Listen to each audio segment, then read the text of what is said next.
Okay, TY BCom. So here we are with Business Economics Semester 5 under Mumbai university, right. हम लोग थोड़ा सा smart work करेंगे। जैसे कि मैंने बताया था कि मॉड्यूल 1 में से हमें कितने टॉपिक करने हैं, 3, बराबर है। तो एक ऑलरेडी आप लोगों ने देख लिया है, दूसरा थोड़ा टेक्निकल प्रॉब्लम की वजह से आज अपलोड हो रहा है, बट उसमें हम लोग चैप्टर नंबर 1 और चैप्टर नंबर 2 एक साथ कर लेंगे। थोड़ा सा वीडियो बड़ा होगा, आई नो, थोड़ा सा आपको बेयर करना पड़ेगा, झेलना पड़ेगा, बट थिंग्स आर कनेक्टेड एक साथ, इसीलिए मैं दोनों टॉपिक को एक साथ ले रहा हूं। Okay, see basically your first topic is NEP, यानी कि न्यू एजुकेशन पॉलिसी नहीं। ओके, एनईपी क्या है? New economic policy, and the year is what, 1991। Why that 1991 was a milestone? क्यों 1991? ये स्पेसिफाई करने की जरूरत इंडिया को क्यों पड़ी? बिफोर 1991, देखो मेरा बचपन उसी दौर में गया है, सो आई एम अवेयर कि भाई वो क्या था दौर। हम लोग एक टाइम का खाना खाते थे, दूसरे टाइम सोचना पड़ता था। हम लोग की शॉपिंग कोई एक त्योहार में हो जाती थी, दूसरे में ठीक ठीक वैसा होता था। That poor India was. After 1991 हुआ क्या बेसिकली, तो उसके पहले का थोड़ा सा एक बैकग्राउंड ले लेते हैं। 1984 Indira Gandhi the prime minister of a country, उनको मार दिया गया, शी वॉज असैसिनेटेड। उनके बाद उनके बेटे राजीव गांधी, राहुल गांधी के पापा, he became the prime minister, the youngest and the most educated prime minister of India till that date. उसके बाद का मुझे पता नहीं कि कितने प्राइम मिनिस्टर कितने पढ़े लिखे थे, लेकिन एक चीज है कि पढ़ा लिखा प्राइम मिनिस्टर हो तो देश में पक्का बदलाव आता है, और कॉन्क्रीट बदलाव आता है कि एक छाप छोड़ जाता है। 1991 की, before 1991, in that era there was illiteracy, there was unemployment, population was increasing tremendously, and obviously आपको पता ही है कि मैं छोटा सा एग्जांपल हमेशा देता हूं कि family A, family B. Family A में husband, wife and 1 child, he is earning 30,000। Family B, husband, wife and 3 childs, he is earning 30,000। According to you which family is good, A और B? A. Why? Simple है, less members are there, 30,000 rupees है, everyone is getting 10,000 to spend, but here there are 5 people, everyone is getting only 6,000 to spend. तो India की condition ये वाली थी कि population ट्रेमेंडस बढ़ रहा था, इनकम थी नहीं, इलिटरेसी थी, पॉपुलेशन था, बीमारियां थी, अनएम्प्लॉयमेंट थी। राजीव गांधी रियलाइज्ड कि नहीं भाई, अगर हमें दुनिया के साथ कॉम्पीट करना है तो we need education. For that he implemented new education policy at that era also कि पापा बच्चों को फ्री ऑफ कॉस्ट सिखाओ।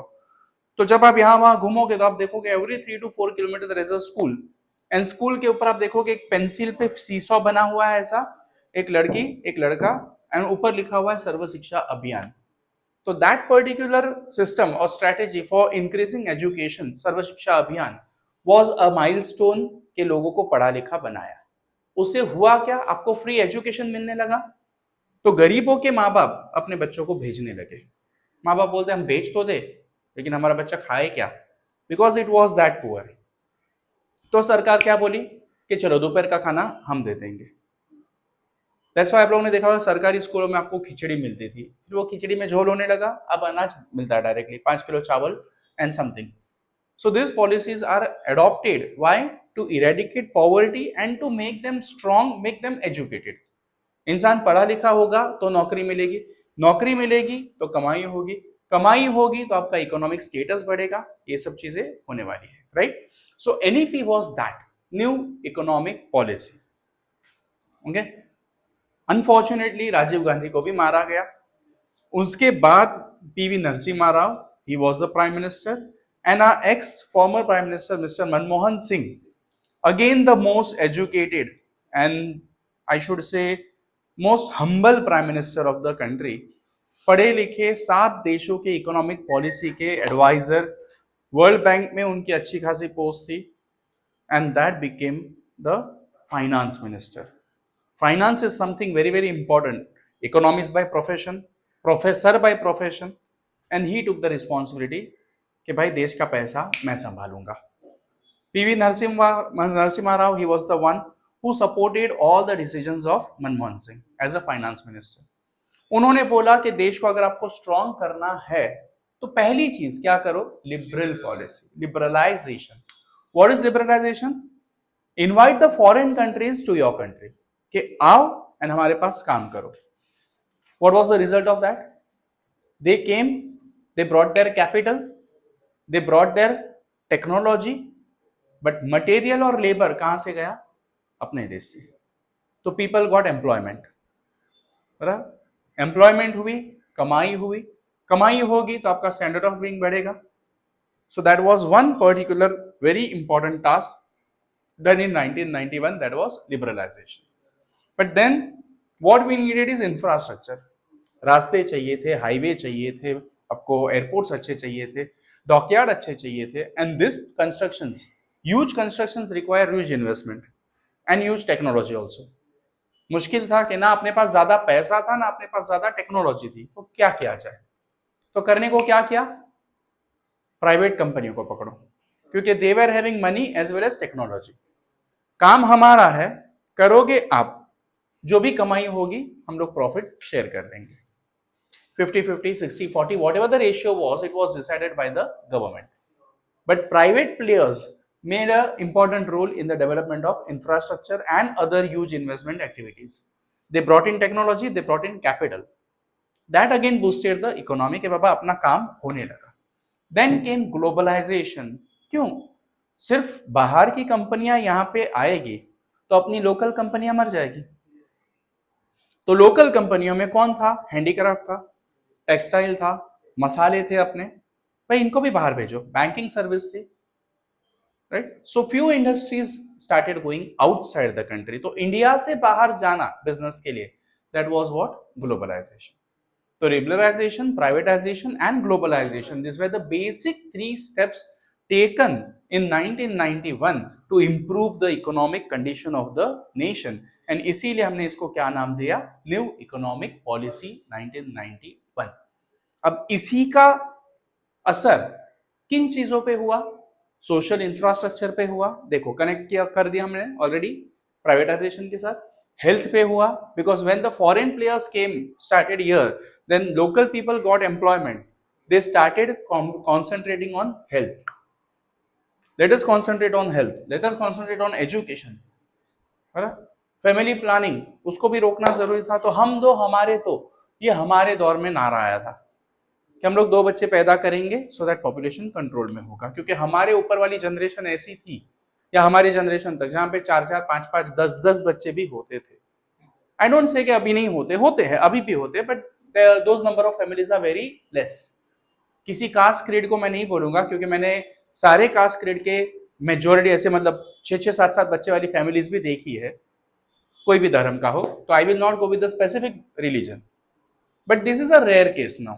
Population is under control, then too we are at the top. I hope you people are aware that India ranks first in population. We need to control it, right? So देखो ये सारी चीजें connect हुई किसके साथ? NEP के साथ, right? Your social infrastructure started improving. आज देखो तो इंडिया में कितने सारे रास्ते बन रहे हैं, लोगों ने रिकॉर्ड कर लिए। ये बात अलग है कि रिकॉर्ड तो कर लिया, लेकिन वो रास्ता 7 महीना भी नहीं चला। रिकॉर्ड तो हम लोगों ने कर लिया अच्छे अच्छे एयरपोर्ट्स बनाने के वगैरह, लेकिन उनकी शेड्स गिर गई। रिकॉर्ड तो हम लोगों ने कर लिए वो सेतु बनाने का, अटल सेतु मुंबई में, लेकिन 3 महीने में उसको क्रैक आ गए या उसमें लीकेज आ गया। No, this is not development. The NEP was with the aim to develop slow and steady but with concrete and permanent result, which the current development is not giving, and we have to be aware about that. Nepal के Gen Z ने ये सब चीजें जानकर corruption के खिलाफ आवाज उठाया। अब नेपाल से वो अपने पास मणिपुर में आया हुआ है, असम में आया है, लेह लद्दाख में आया है। आई डोंट से कि सारा जेनजी आप लोग रास्तों पे उतरो, लेकिन अवेयर रहो कि आप जिसको भी वोट दे रहे हो वो आपके वोट का फायदा उठाए, गैर फायदा नहीं, right? So due to NEP the effect was on infrastructure. जो आप लोग देख रहे हो, बड़े बड़े रास्ते, बड़े बड़े खड्डे भी है बड़े बड़े रास्तों में, स्पेसिफिक इनकी कुछ जगह पे देखा जाए तो। Health, you will see that India is concentrating and developing in health. The best example is COVID. Covid में पूरी दुनिया ठप पड़ी थी, लेकिन इंडिया ने वैक्सीन बनाया जो बहुत सारी दुनिया में, मतलब बहुत सारे देशों में हम लोगों ने उसको बेचा, राइट, और भेजा भी फ्री ऑफ कॉस्ट भी। Education, right, 7 universities in near future are coming in Maharashtra to set up their campuses, कि इंडिया में हम लोग अब्रॉड के एजुकेशन का एक्सपीरियंस देना चाहते हैं, right. So India is concentrating on education also. Family welfare बहुत जरूरी है, क्योंकि पॉपुलेशन कंट्रोल में होगा तो एज आई सेड कि family A is good. Why? Because there are only 3 members with good income. So if you control the population, obviously your economic conditions will develop a lot. So this is what आपकी इन दोनों lesson में connected आपको मिल जाएगा। Background जानबूझ के दिया कि background के साथ कनेक्शन में यहाँ पे कुछ एक्सप्लेनेशन होगा।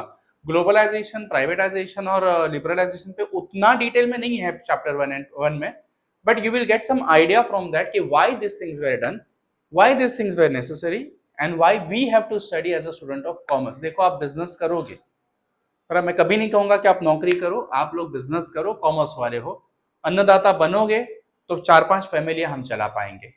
नौकरी करेंगे, अपनी ही फैमिली चलेगी, राइट। तो दिस छोटा ये सोशल मैसेज देकर मैं इन दोनों टॉपिक को यहाँ पे एंड करता हूँ। आपकी ड्यूटी क्या होगी? वीडियो सुन लिया, देख लिया, अच्छे से समझ लिया, अब जाके रीड द लेसन प्रॉपरली, उन दोनों लेसन को समझ लो। उसमें से जो इंपॉर्टेंट चीजें हैं जो पास पेपर्स में आ गई है उसके ऊपर ज्यादा स्ट्रेस दो, so that you can do well. Okay, all the best, thank you.